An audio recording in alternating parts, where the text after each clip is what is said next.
Magandang umaga mga idol. Andito po tayo ngayon sa ito po ay dating Obilya Institute of Arts and Trade. Ayan po. So ang paaralang ito mga idol, nung panahon kung hindi ako nagkakamali ay isa ito sa sikat na paaralan mga idol. So ito na siya ngayon mga idol. Ayan.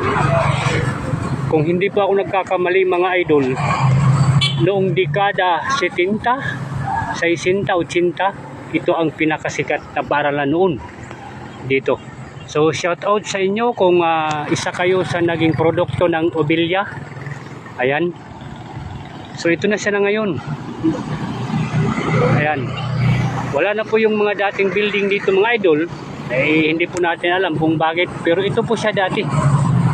Ito po yung Obilya. Ano po? So, ayan po. Ma'am Evangeline Montero Quezon. Ayan. Shout out po sa inyo. Ito na po yung pakiusap nyo ma'am. Siguro isa ka sa naging produkto ng Obilya.